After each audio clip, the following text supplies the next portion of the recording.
110에서 고속에서 코너를 잡아 돌리는데 나는 왜 즐거운 거죠? 200에서 고속에서 웃으면서요 코너를 돕니다. 난리 났네요. 코너에서의 브레이크가 어떻게 이렇게 좋을 수가 있어? 와, 미쳤어 진짜. 이건 아우디가 아니에요. 카이엔에서 주는 모든 것들이 느껴지고 있습니다. 그냥 이거는요, 시승해봐가 아니라 사라니까. 안녕하십니까, 노보스 인더스트리 노사장입니다. 영상을 시작하기 전에 여러분들의 이 다가오는 여름철, 또 무덥잖아요. 지금 장마고, 생활 건강, 일상에서의 진짜 최소한의 노력으로 지킬 수 있는 생활 건강을 위해서 그렇습니다. BPL입니다. 하지만 이 건강보조식품이나 이런 것들은 일반적인 몰에서 함부로 팔면 안 되기 때문에 전문 몰로 연결해서 일단 어떤 제품, 노사장은 또 본인이 검증한 거 아니면 안 갖고 오지 않습니까? 제가 늘 먹고 이미 검증이 된 제품들 한 서너 가지만 가볍게 보고 가겠습니다. 살짝 보고 오시죠.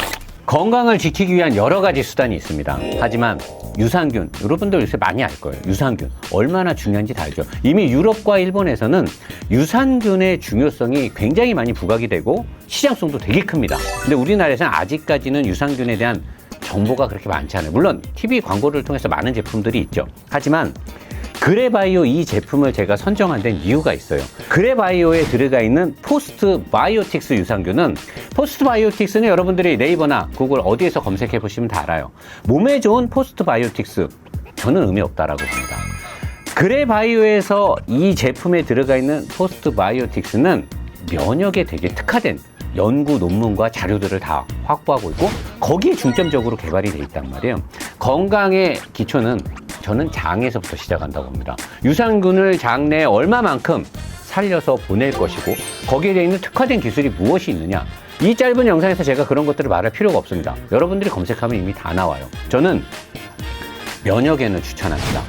물론 그래바이오 회사에서는 이 모든 제품을 균등하게 PPL을 해달라고 했지만 제가 먹어본 결과 내 건강을 지키는 최소한의 노력으로 가장 극대화시킬 수 있는 제품은 내 몸의 면역력을 증강시키는 거거든요. 내 몸의 면역력이 증가되면 어떠한 세균 침투도 먼저 1차적으로 차단이 되기 때문에 저는 이 제품이 다 나가면 좋겠지만 다 잘 팔리는 게 그래바이오 회사 대표님과 우리 어여쁜 부장님이 원하시는 바겠지만 제가 먹어본 결과, 여러분들이 제 라이브에서 늘 말하는 노선이 왜 이렇게 피부가 좋아? 건강의 비결이 뭐야? 면역력이죠. 면역력. 이거 먹었다고 솔직히 피부가 좋아진다? 저는 글쎄 모르겠어요. 근데 이 내 몸의 면역력을 증대시켜서 내가 잔병 치레를 안 하고 늘 좋은 컨디션을 유지하는 건 면역력이 높아졌기 때문이 아닐까 저는 느끼고 있는 거예요. 여러분들이 드셔보시고 야 노사장 네가 말하는 거랑 좀 다른데? 그럼 저랑 같이 본사 찾아가서 환불하면 되는 거죠. 저는 근데 면역력의 증가를 느끼고 있습니다. 여러분 이거 한번 드셔보세요. 이미 시중에 판매되고 있는 걸 제가 중간에 인터셉트를 했습니다. 어떻게? 1+1을. 왜? 중소기업 제품이니까 여러분들한테 알리기 가장 좋은 방법으로 제가 1+1을 권장을 했고 본사에서 승낙을 해준 거죠. 좋은 가격에 한번 드셔보세요. 여러분도 하나 드시고 아버님도 드리고 친구랑도 나눠 먹고 회사 직장 동료랑도 나눠 먹고, 여자분들은 뭐 이것도 좋고 애들한테 뭐 이것도 좋고 다 좋다고 하는데 저는 우리의 건강이 더 중요하지 않습니까? 우리의 건강은 면역력부터 증가를 하자는 거죠. 다시 리뷰로 넘어가겠습니다.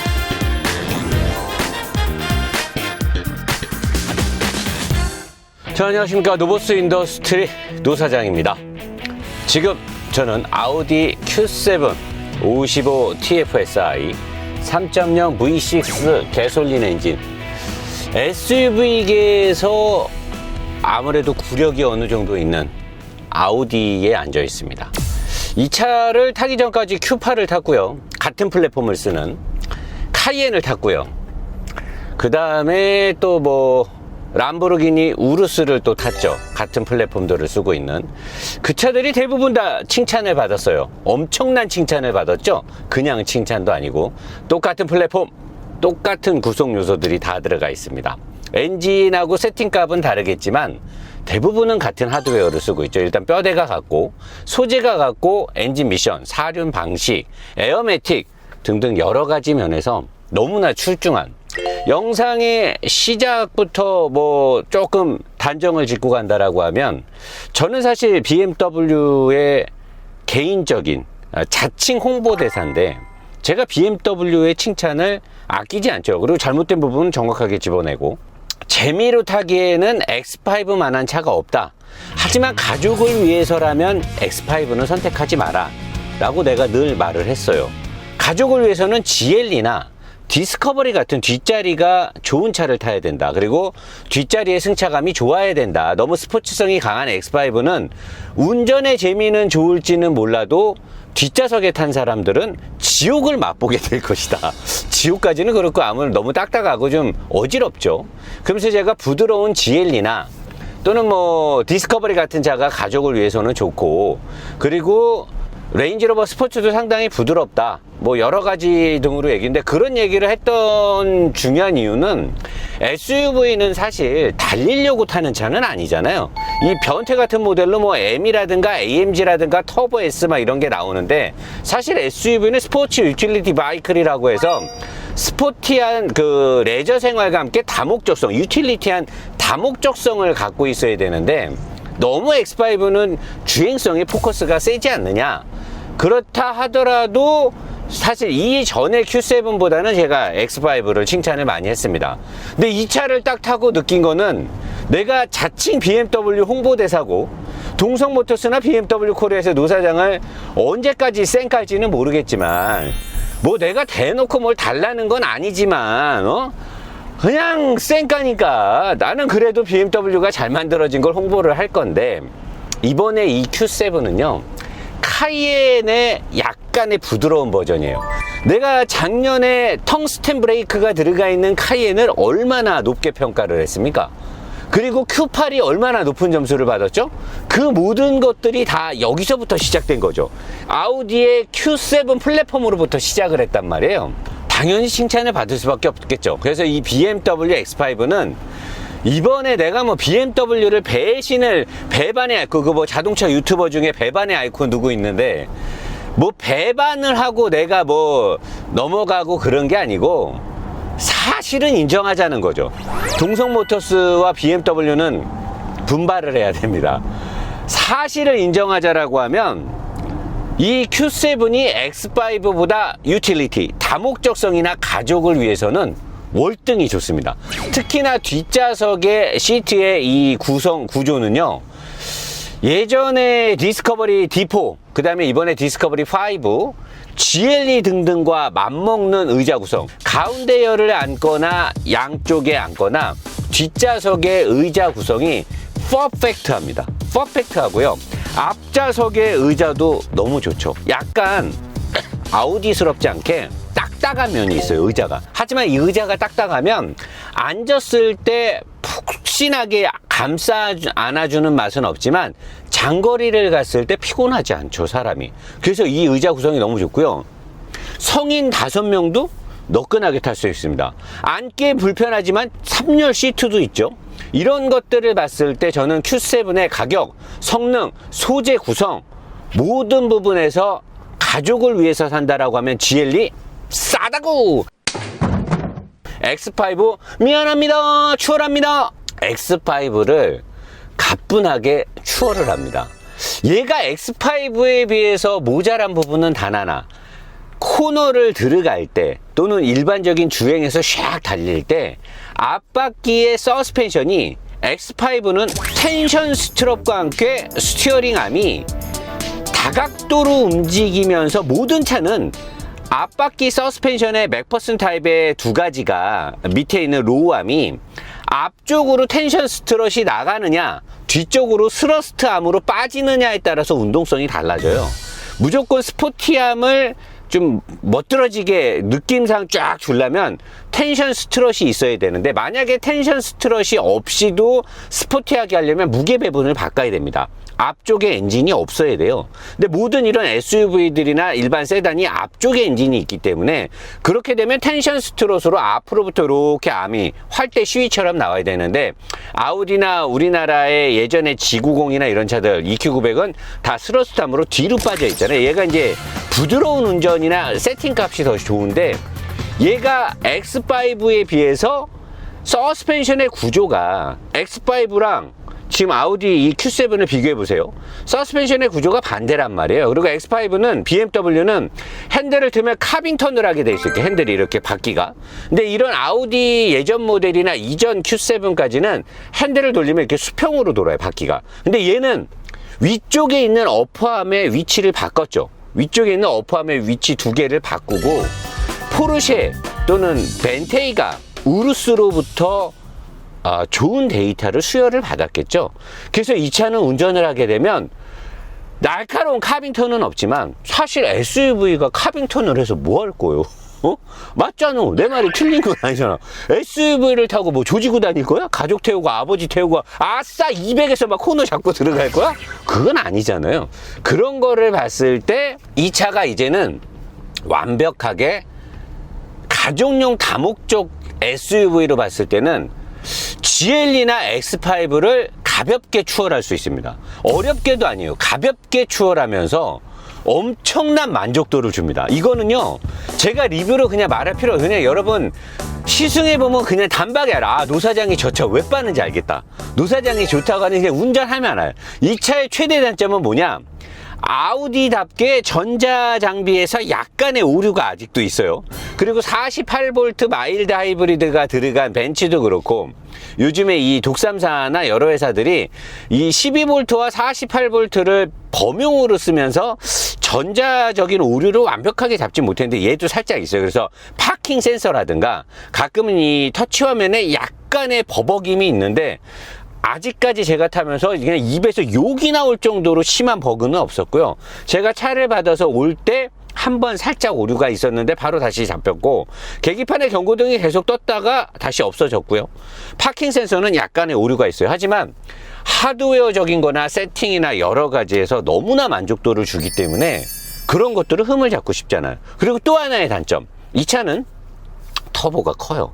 제가 재작년인가 작년에 까이엔 리뷰할 때 엄청난 싱글 터보 위력 6기통에 340마력이 넘는 가솔린인데 토크가 60이 넘어요. 근데 터보가 하나예요. 보통 이 정도면 3기통에 하나씩 트윈 터보를 걸을 법도 한데 대형 싱글 터빈 하나를 걸었단 말이에요.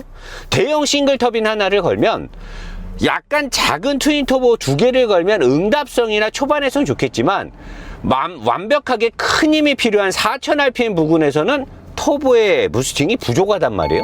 근데 얘는 완벽하게 큰 힘을 내기 위해서 대형 터빈을 가운데다 딱 걸어놨어요. 민성아, 엔진 사진. 엔진 블럭도 90도가 넘는 약 100도, 110도 정도 되는 엔진 블럭에 가운데다가 대형 터빈을 걸었어요. 그러면 세게 달릴 때 엄청난 힘이 나오는데 그러면 노사자 낮은 RPM에서는 낮은 힘이 나올 때는 어떻게 할 거야? 그래서 제가 말한 단점이 뭐냐? 롱 스트로크를 써요. 이 엔진은 뱅크각을 쫙 엔진 블럭을 보통 차들이 뭐 80도, 90도 이렇게 했는데 얘는 보통 차들이 6, 7, 80도 정도를 쓰고요. 페라리 같은 애들이 90도를 쓴단 말이에요. 근데 얘는 페라리가 이번에 새로 나온 298인가 걔 6기통 엔진은 120도로 벌려놨더라고. 근데 얘는 희한하게 100도가 넘는 뱅크각을 잡아놓고 롱 스트로크, 피스톤이 왔다 갔다 하는 길이가 되게 길어요. 보통 이런 가솔린에 터보를 걸면 스퀘어라고 해서 피스톤의 직경, 이 보호라고 해요. 이렇게 따지면 요 원지름. 그 다음에 얘가 왔다 갔다 하는 이 길이를 스트로크라고 해요. 요거하고의 길이를 같게 써가지고 그런 걸 스퀘어 엔진이라고 합니다. 똑같은 넓이와 깊이를 통해서 터보와 함께 가야 응답성도 좋고 효율이 약간 높단 말이에요. 페라리나 포르쉐 같은 애들은 보호를 넓게 하고 요걸 짧게 움직여요. 그래야 엔진이 RPM을 높게 쓰니까. 근데 얘는 디젤 엔진이 쓰는 방식인 보호를 좀 작게 하고 피스톤이 왔다 갔다 하는 하루 세 번 흑형처럼 깊게 왔다 갔다 한다. 깊게 맞는 표현이죠. 깊게 왔다 갔다 하는 건 맞는 표현이죠. 가솔린 엔진인데도 불구하고 토크가 잘 나온단 말이에요. 그러니까 이 엔진은 340마력이면 보통 차들이 토크가 예전 같았으면 300마력에 토크가 한 45, 320, 30마력 나면 토크가 52, 54 정도 나오는데 얘는 60이 넘어요. 그러니까 롱 스트로크를 쓰면서 이 터보의 부스팅이 완벽하게 살아나는 그 시점에 가면 엄청난 힘이 쏟아진단 말이에요. 대신에 터보가 워낙 크니까 터보의 부스팅이 완벽하게 살아나지 않을 때는 터보의 공기를 이렇게 임펠러, 터보의 그 프로펠러를 돌리기 위해서, 터빈을 돌리기 위해서 공급되는 공기도 얘는 배기에 그 매니폴더가 없어요. 블럭에서 바로 그냥 나가거든요. 흡기도 매니폴드가 없어요. 바로 그냥 들어가는 건데, 바로 나오면서 BMW가 쓰는 트윈 스크롤처럼 엔진의 배기가스가 나가는 관을 얇은 관, 굵은 관 등을 통해서 이 터빈의 임펠러를, 프로펠러를 돌리는 방식이 되게 과학적으로 VGT 같은 형상으로 돼 있어 가지고 낮은 RPM에서도 터보를 돌리는데 근본적인 해결은 뭘로 했냐, 터보 대형 터빈이 돌기 전에 힘이 살아나는 거를 이렇게 낮은 RPM, 지금 뭐 1200rpm인데 2.3톤의 중량이, 터빈이 지금 부스팅이 안 걸렸는데도 불구하고 굉장히 토크발이 나와요. 그냥 NA 엔진 디젤 같은 토크발이 나오는 게 이게 롱스트로크에서 나오는 토크발이란 말이에요. 그래서 이 엔진은 가솔린인데 몰면 디젤 같은 토크발이 계속 느껴져요. 그리고 악셀을 밟으면 부스팅이 걸릴 때 시간이 살짝 걸리죠. 대형 터빈이니까. 하지만 걸렸을 때는 이제 펀치력으로, 그냥 어퍼컷으로 그냥 펀치력으로 확 밀고 나가죠. 그래서 단점이 뭐냐? 단점 하나 말하는데 노사장 말 더럽게 많네. 왜냐면 최대한 장점이 많기 때문에 장점을 먼저 포장한 다음에 단점을 말하기 위해서. 그래서 단점은 뭐냐? 낮은 RPM에서 엔진 진동이 있습니다. 롱 스트로크 엔진들, 디젤들, 이런 애들이 진동이 있잖아요. 얘도 낮은 RPM에서 진동이 있어요. 그 진동을 상쇄하기 위해서 액티브 전자 마운트를 넣었죠. 엔진을 잡아주는 마운트 양쪽 두 개를 액티브 유압식, 전자 유압식의 액체 봉합식의 마운트를 설계했음에도 불구하고 미세한 엔진의 진동이 있어요. 요거는 단점 아닌 단점으로 볼 수가 있는 거죠. 하지만 달리기 시작하면 아무것도 없습니다. 지금 이 비가 내리다가 햇빛이 비치는데 노면이 완벽하게 젖었잖아요. 이 화면에 보면 지금 보이듯이 노면이 젖고 낮에 이제 차가 막혀서 달릴 수가 없어요. 그러면 노사장 오늘 나가리냐? 설마 준비된 노사장이 오늘 비가 올 거를 몰랐겠냐? 아니죠. 올 걸 알았죠. 그래서 어떻게 했냐? 일단 한번 달려보는 컷 넘어갑니다. 자, 고속 섹션이 궁금해서 넘어왔죠. 혹시 비가 내려서 넘어왔을 수도 있습니다. 그래서 미리 촬영을 하고 있고요. 자, 지금 한적한 새벽에 고속도로를 달리고 있고요. 일단은 이 차는 엔진이 개솔린인데도 불구하고 롱 스트로크를 써서 풍부한 토크를 나오게 만들어 놨어요. 그래서 RPM이 좀 낮더라도 엔진에서 풍부한 토크가 나와요. 터보가 완벽하게 돌지 않아도 엔진 자체에서도 토크를 만들어냅니다.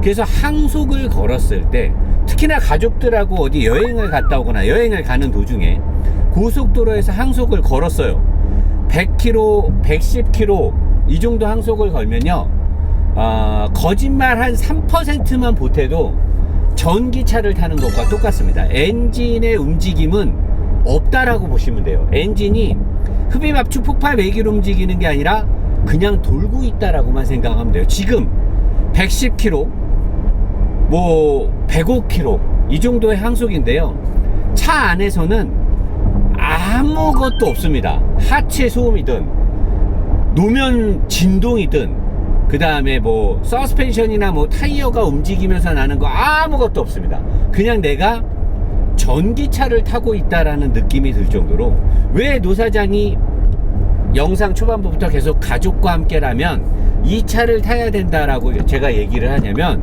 이 차는 완벽하게 4인 또는 5인 가족이 완벽하게 탈 수 있는 실내 공간하고 정숙성, 부드러움, 컴포트, 거기다가 포르쉐 또는 람보르기니가 내주는 성능까지 겸비한, 그야말로 이거는 내가 그동안 아우디를 리뷰를 수년간 하면서 나가 있어!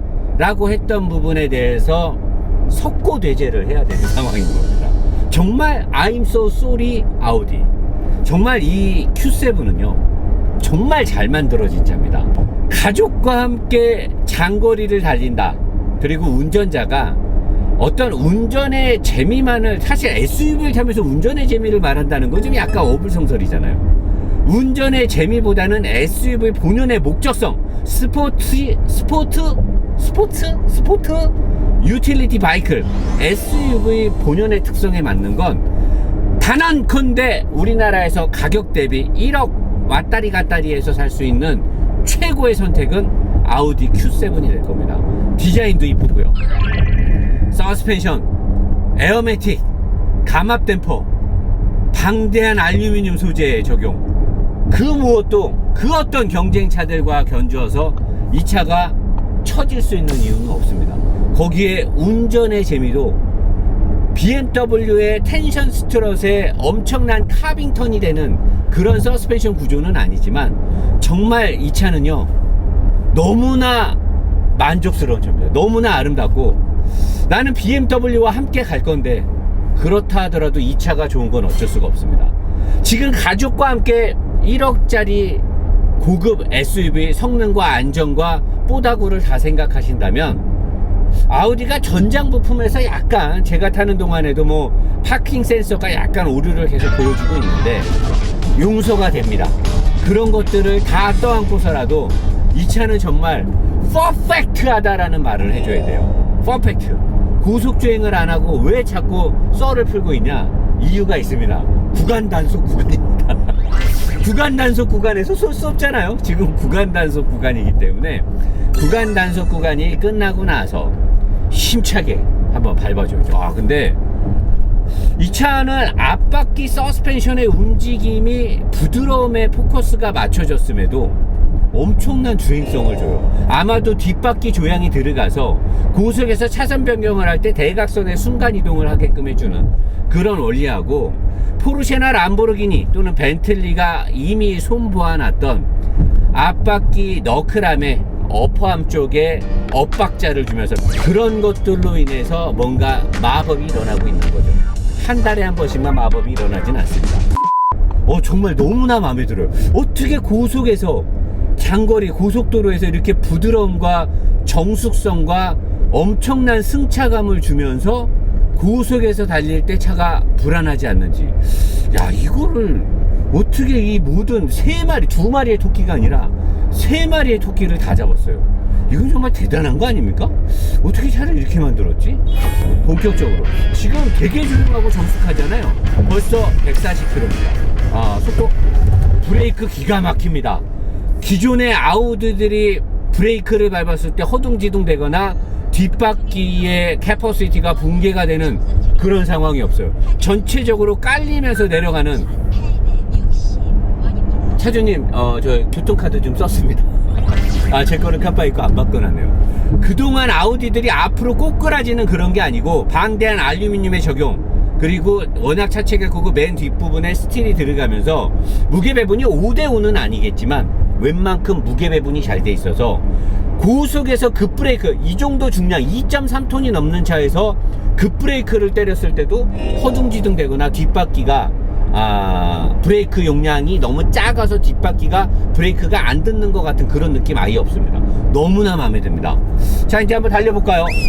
쭉 달리기 시작하면 대형 터빈이 돌기 때문에 RPM을 3000 이상 올리게 되면요 엄청난 힘이 쏟아져 나옵니다. 가솔린에 롱 스트로크 토크 지향의 엔진에 터빈까지 고용량, 대용량 터빈이 돌기 시작하니까 벌써 180이에요 180인데 내리막에서 코너를 싹 돌아가는데 불안하지 않아요. 190입니다 대단하지 않습니까? 브레이크가, 나이스! 이미 뒤져버리고 브레이크, 내리막에서 2.3톤의 아우디가 내리막 코너에서 급브레이크를 갖다 꽂았는데 불안하지 않아. 이거 뭔가요? 다시 풀악셀러 조직이 시작합니다. 속도는 올라가고요. 하지만 내 차의 속도가 올라간가 모릅니다. 저저번 주에 탔던 스팅어가 너무나 허술하다는 게 느껴지고 있습니다. 2.3톤의 이 운전 자세가 높은 SUV를 타고 160에서 고속에서 코너를 잡아 돌리는데 나는 왜 즐거운 거죠? 이거는 BMW나 포르쉐 등등에서 느껴졌던 운전의 즐거움이 어떻게 2.3톤의 Q7, 예전에 SUV에서 약간 둔하고 둔딱하다는 느낌을 줬던 아우디 Q7이 어떻게 이런 느낌을 주냐고요. 200에서 고속에서 웃으면서요 코너를 돕니다. 난리 났네요. 어떻게 아우디 Q7이 200에서 차선 변경을 넘나들면서 이렇게 옆 차선으로 가면서 뒷바퀴에 조향장치가 엄청난 힘을 주고 있어요. 200 오메 브레이크는 또 난리도. 와 200에서요 마치 7 시리즈를 타고 날아다니는 듯한 느낌을 줍니다. 이건 아우디가 아니에요. 카이엔에서 주는 모든 것들이 느껴지고 있습니다. 이 차는 차주분의 부탁을 받고 시골까지 가서 차주분이 자기가 일하는 농장 일을 꼭 확인하라고 사진 민서가 오밤중에 모기를 뜯겨가며 제가 차주분의 직업, 생생한 직업 현장을 직접 촬영까지 해갖고 왔습니다. 시골에서 노총각입니다. 돈 잘 번대요. 시집가고 싶은 처자분들 연락 주시면 좋겠습니다. 차주분께서 직접 협찬을 해줬어요. 530을 살까 이거를 고민하다가 이거를 샀다라고 합니다. 대단합니다. 차주분의 선택이 너무나 탁월해요. 어떻게 이 중량의 아우디 Q7이 이 속도로 날아다닐 수가 있는지. 야 이거는 진짜 어떻게 이 속도에서 코너를 도는데 마치 그냥 7 시리즈를 타고 날아가. 와 코너에서의 브레이크가 어떻게 이렇게 좋을 수가 있어. 와 미쳤어 진짜. 아우디가 어떻게 이 무게중심이 높은 이 차가 코너에서 이런 브레이크 성능을 봐. 코너에서 이 정도 브레이크를 때린다는 건요 운전자한테 자신감을 준다는 겁니다. 어떤 속도든 어떤 코너에서든 마음 놓고 지지고 들어가고 마음 놓고 후벼 파라는 거죠. 왜? 제어할 수 있는 자신이 있으니까요. 이 차는 어떤 속도에서나 어떤 코너에서나 어떤 도로 상황에서도 차를 제어할 수 있는 능력을 갖고 있습니다. 포텐셜이 되게 높아요. 운전자의 실력 따위는 개나 줘버리고요 그냥 차를 믿고 내던지면 됩니다. 3 시리즈나 5 시리즈나 포르쉐가 보여줬던 그런 능력치를 이 차가 갖고 있어요. 엄청난 타이어가 들어가 있어서 코너에서 차가 밀리지는 않습니다. 미끄러져도 아주 그냥 완벽한 자체의 타이어까지 그냥 한국